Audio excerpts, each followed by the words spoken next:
CC, the Classic Car Show. In this episode, we discover a British midget with a mighty following and get the real deal on classic 911s in our Buyer's Guide to Porsche.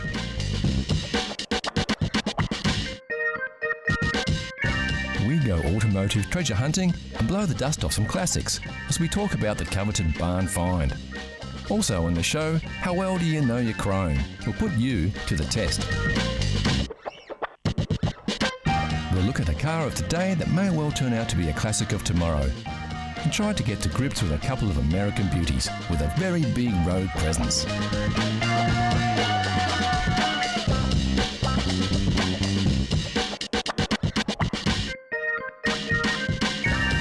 So sit back and get ready to cruise into the long open road that is CC, Classic Cars.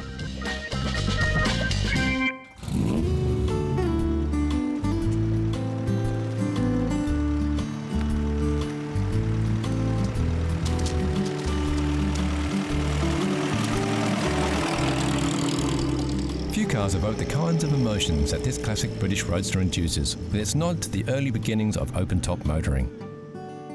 And it could be considered an accident that this beautiful MGTC, also known as the MGTC Midget, is even in the category of classic cars.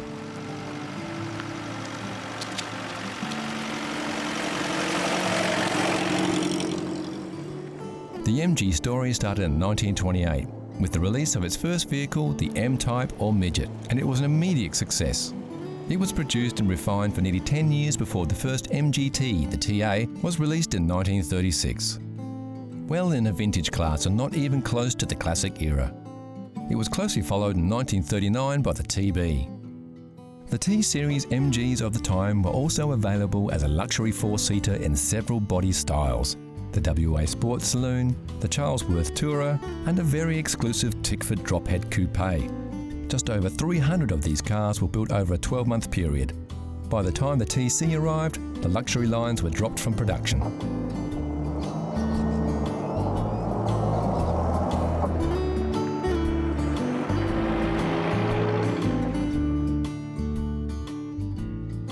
Like most car manufacturers of the time, the war put the brakes on any new car models, and the post-war industry was simply a matter of dusting off old designs and going back into production. This was exactly what the MG Car Company did, starting production of the MGTC in September 1945, with very minor changes from the original TA and TB models.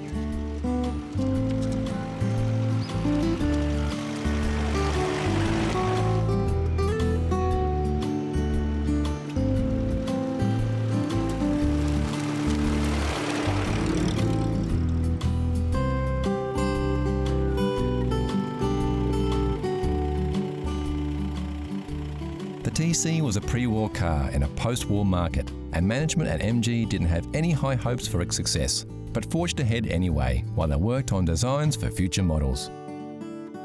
Surprisingly, the MGTC was a hit with car buyers. While the USA was producing large and quiet, comfortable rides with loads of power, the MGTC was a loud, small-engined fun machine and was considered a real driver's car. This reputation led to the TC being the most successful car to come out of the MG plant since its inception in 1928. Exactly 10,000 production versions of the MG TC were produced from September 1945 to November 1949, a larger number than any previous MG model. It cost £527 on the home market in 1947, which would be about £21,000 in today's currency, or about $33,000 US. Many of the TCs were exported from the UK to the USA, even though it was never built in a left-hand drive configuration. The version of the TC exported to the USA did have some minor differences. The headlights were slightly smaller and were a sealed beam variety to meet US safety regulations. The twin rear lights were larger for the same reason. The US also demanded turn signals or indicators for local registration. To top it off, the US TCs also featured chrome bumpers as standard.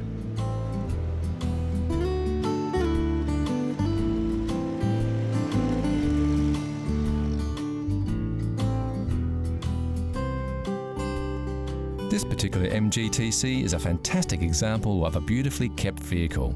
The The styling is unmistakable, with the classic wire wheels, synonymous with MGs, featuring the propeller-style knockoff, emblazoned with the MG logo. The organic lines of the rolling fenders that sweep right back to create running boards are in stark contrast to the angular, rigid structural design of the front end and the classic tool grille.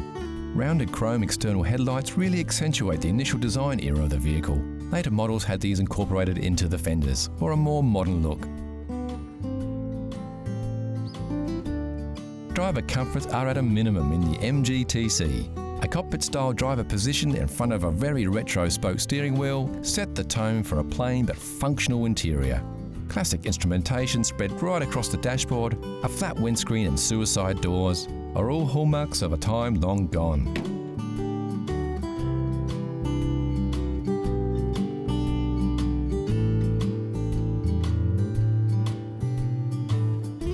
Under the hood, the MG-TC was no muscle car, using the same power plant as the Morris 10. This was the X-Pac engine first released in the late 1930s. Featuring 4 cylinders at 1250 cc's. With overhead valves, it produced a modest 54.5 horsepower at 5,200 RPMs.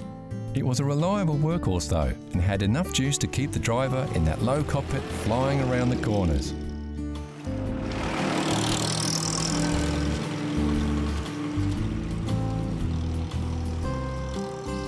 For a classic roadster like this, the hood or ragtop is really just for rainy days, and rumour has it, if you are caught out for a drive in the sun with the roof up, you will get a ribbing from any fellow MGT drivers, and so you should.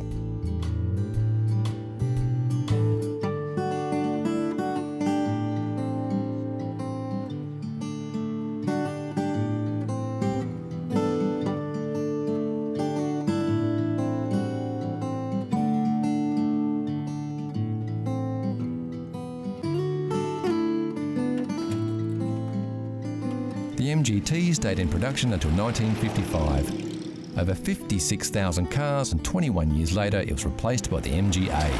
Not bad for a midget.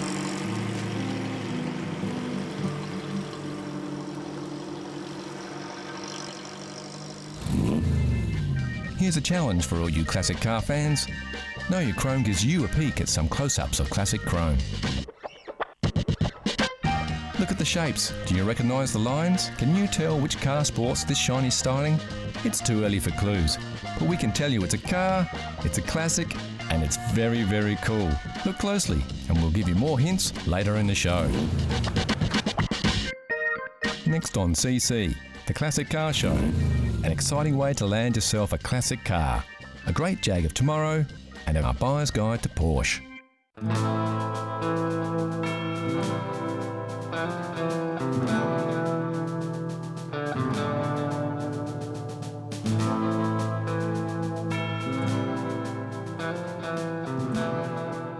When you're hunting for a classic car, there are a few ways to go.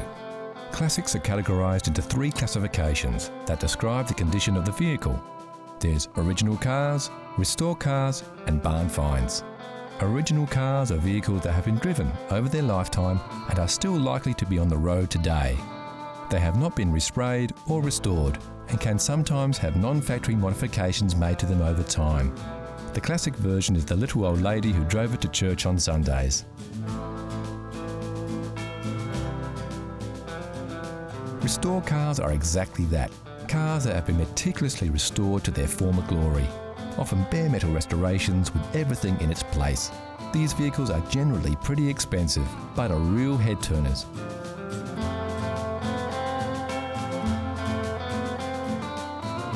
There is, however, a much more exciting way to land yourself a classic car. Much like hunting for treasure, you can keep an eye out when travelling in the country for the elusive barn find. But what is a barn find? A barn find is generally exactly that. It's something that's found in a property or an old barn. Its condition may be good, but in most cases it's generally pretty poor because it's been used and in many cases abused. You have to remember these cars have probably gone through many hands before they've finally ended their days sitting in a barn. The barn find can be an exciting experience. It's not unusual to discover more than one car in a large barn, and sometimes they are in excellent condition. More often than not though, the barn finds are a whole lot of hard work. The general state of a barn find can be not too bad if it's been kept or at least preserved to some extent by sitting in the barn. However, in many cases it may mean that there have been rats inside the car and they've eaten the upholstery, they've laid nests in the upholstery. In some cases other wild animals have got into the car, or in some cases people have taken the doors off and allowed the car to be used as a sort of chook shed or something. So the interior of the car can be in a really, really appalling condition. The exterior of the car might not be too bad, but then again, if it's had years of rust, etc., then it's decayed quite a bit.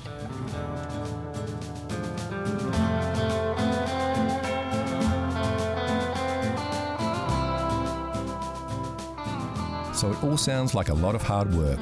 Surely it would be better to get hold of a running classic and restore it from there. Well, not always. The advantage of finding a barn find is in many cases you will get an unmolested car, hopefully, in which case it has all its what's known as jewellery, which is all the chrome work, etc., still with the vehicle. Obviously, the most desirable barn finds are those cars that are considered to be very desirable, like Bugattis or Rolls-Royce, etc. And in some cases, people do find them in barns. In some cases, people have opened a barn and literally found a car that is very, very desirable. In America particularly, they have found what were known as concept cars, cars that were produced by car companies as a one-off, shown at a motor show, and then in theory they were scrapped, but in reality they weren't. And some people have had the luck of opening a barn and finding a concept car, which is unique. It's a one-off. We don't condone snooping around other people's property though. If you do spot a car that you would like a closer look at, you need to contact the property owner to organise a closer inspection, like we did with these beauties.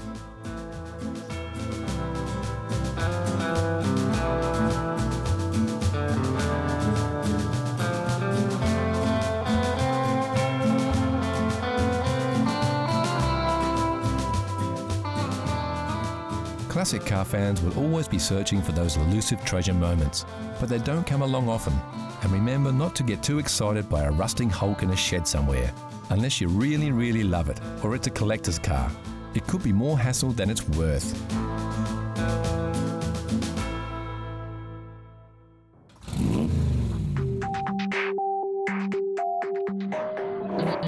Today's Classic of Tomorrow is from a British car maker with an enviable list of true classic cars under its belt. Only a handful of cars are recognisable in an instant, like classic Jaguars, with their sleek lines and bold, distinct styling. As we move through the evolution of any manufacturer, we see a convergence of design ideas. The selection of sports cars on offer was once an eclectic mix of unique cars. Now sometimes it can be hard to tell them apart.